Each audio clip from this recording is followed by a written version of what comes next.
Eh bien bonjour à tous, j'espère que vous allez bien. Bon, nouvelle vidéo aujourd'hui, ce n'est pas du dessin, ça va être la création de ce fameux cosplay dont je vous ai teasé l'arrivée il y a déjà un petit moment. C'est la version papier, pas le projet final. Il y aura je pense plusieurs vidéos, je sais pas du tout où je vais aller avec ce projet là, je sais pas si ça va continuer. C'est une vidéo pilote en quelque sorte, voilà. Si ça vous plaît, faites-le moi savoir, bien entendu. Mais pour le moment, je vais vous présenter ceci, le casque d'Aedric de Skyrim, voilà pour les gamers. Je vais vous laisser un petit peu là avec plusieurs étapes, que ce soit la conception ou un petit peu de speed, de timelapse. Hein. On va laisser cette ligne directrice quand même sur la chaîne. Vous montrer un petit peu la conception et la réalisation de ce casque. Je vais pas parler des logiciels, je vais pas rentrer en détail là-dedans. J'ai peur de faire des erreurs, de dire de la merde, donc je vais pas le faire. Tout ce que je peux vous dire, c'est que j'utilise le logiciel Pepakura et Armor Smith. J'espère que ça vous plaira. Et bon visionnage. Rapide petit point sur le matos que je vais utiliser dans cette vidéo. Donc principalement des feuilles imprimées avec le patron du casque en question. Les fichiers sont disponibles sur le net, hein. Vous allez vous taper fichier PDO casque, 3 petits points derrière, vous allez trouver absolument tout ce que vous voulez. Les feuilles sont du 250 grammes d'épaisseur, voilà, assez costaud, assez rigide pour avoir un truc assez costaud à l'arrivée. Donc ça va être plutôt cool. Je vais ensuite coller donc ces morceaux avec du double face et ou de la colle, principalement en fait sur les ailettes que vous voyez sur les bords des morceaux. Je vais venir découper tout ça avec un scalpel et une règle. On peut aussi faire ça au ciseau, voilà. Choisissez votre team, démerdez-vous. Et puis on va passer tout de suite au petit timelapse. C'est parti.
Bon et bien voilà, à peu près, allez, 4 heures plus tard.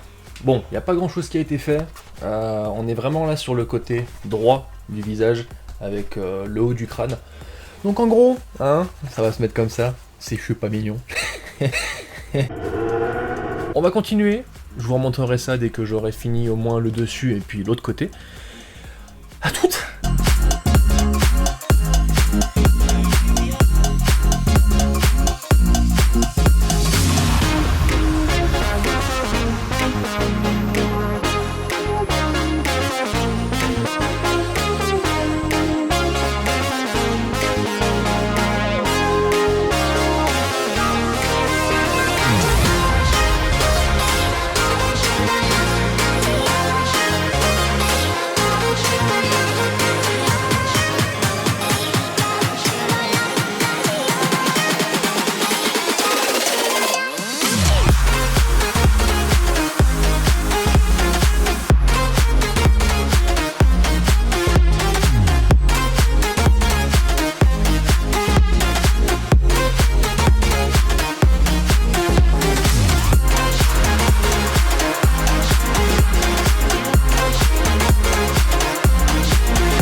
Bon, et bien écoutez, on est sur la dernière ligne droite, hein.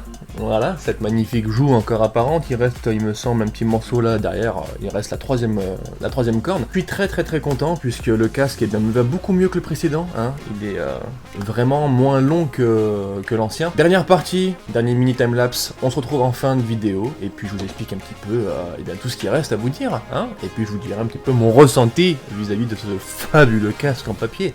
Des bisous.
Et franchement, si ça pète pas la classe, hein. Bon, petit tour d'horizon de ce fameux casque d'Aedric de Skyrim, hein, si je peux me permettre. Voilà, donc tout est en papier. Comme vous avez pu voir, j'ai utilisé donc principalement du scotch double face. On peut aussi utiliser la colle, comme je vous l'ai dit précédemment. Mais voilà, je suis extrêmement content de ce casque. Encore une fois, je ne sais pas du tout où je vais aller avec cette vidéo, avec ce projet-là. Je sais pas si je vais finir ce casque, puisqu'il y a plusieurs parties après ça. Il y a de la résine, de la fibre de verre et du mastic, pour avoir un effet vraiment dur et propre. Je sais pas du tout vraiment où je vais aller avec ça. Mais il y a aussi la possibilité de faire ça en mousse, ce qui est, on va dire, le projet ultime que j'aimerais réaliser. Même si celui-là, j'aimerais le porter, mais j'aimerais vraiment me fabriquer un cosplay entier. La mousse est la meilleure alternative, le problème c'est que je ne sais pas encore une fois où je vais avec ça. Mais voilà, en tout cas j'espère que ça vous aura plu, parce que vraiment moi c'est un projet qui me tient à cœur depuis quelques années. Je l'ai déjà fait il y a 4 ans. Le problème c'est que j'avais pas encore ma chaîne YouTube, j'avais pas les caméras, tout ça, donc j'ai pas pu le filmer malheureusement. J'en profite aujourd'hui, 4 ans plus tard, avec l'expérience, et puis surtout le matos, hein, voilà, avec le micro, la caméra, qui m'a permis de vous faire cette vidéo. J'espère que ça vous aura plu, voilà, dites-moi dans les commentaires, et puis on verra si je refais une autre vidéo avec d'autres parties du corps. Je pense notamment aux brassards et aux doigts, qui sont, on va dire, les plus simples à réaliser pour le moment, puisqu'il faudrait d'abord que je fasse la cuirasse complète pour pouvoir faire les épaulettes, puisque les épaulettes viennent se greffer dessus. Donc voilà, je sais pas encore vraiment où je vais aller avec ça, mais en tout cas pour les logiciels, donc j'utilise Pepakura, ce que je vous disais en début de vidéo, qui est un logiciel gratuit, et Armorsmith, qui est un logiciel payant, qui coûte aux alentours de 30-35 €. Et c'est sur ce logiciel-là, réellement, que j'ai bossé, puisque vous rentrez en fait toutes les mesures de votre corps, que ce soit la circonférence de la tête, du buste, des bras, la longueur et tout, vous rentrez absolument toutes les mesures possibles que vous puissiez rentrer. Ça vous modélise un mannequin en 3D, vous importez vos fichiers Pepakura dessus, et en fait vous pouvez après prendre votre fichier en 3D et le balancer sur votre modèle, sur votre mannequin 3D. Vous pouvez ainsi agrandir, rétrécir, pivoter, vous pouvez faire un maximum de choses. Et ce qui est cool par rapport à Pepakura, c'est que vous pouvez modifier une des 3 données. Sur Pepakura, en fait, quand vous modifiez une des 3 données, donc entre la largeur, la longueur et la hauteur, le problème, c'est que vous modifiez une donnée, les 3 se modifient automatiquement. C'est indissociable, donc c'est un peu dommage. Chose qu'on peut éviter avec Armorsmith, on peut bouger une des 3 données. Ce qui a été le cas avec ce casque là, puisque le museau de base était beaucoup trop long, donc je l'ai rétréci un petit peu. Mais franchement, ce logiciel coûte 35 €, mais c'est vraiment le logiciel ultime pour faire de la création, c'est juste incroyable. Donc je le conseille vraiment, de toute façon je vous mettrai tous les liens dans la description, que ce soit Pepakura ou Armorsmith. Et puis voilà. Donc en tout cas, très content de ce projet, j'espère que ça vous aura plu aussi. On verra par la suite, si je continue ou pas. Mais en tout cas, je vous donnerai des nouvelles de ça sur les réseaux. Merci beaucoup d'avoir regardé cette vidéo. Merci encore une fois de tous vos retours, même que ce soit pour cette vidéo ou pour les autres dessins en général. Merci beaucoup, la chaîne commence à bien monter, donc je suis extrêmement content. Merci beaucoup. On se retrouve très vite, et puis je vous fais des bisous.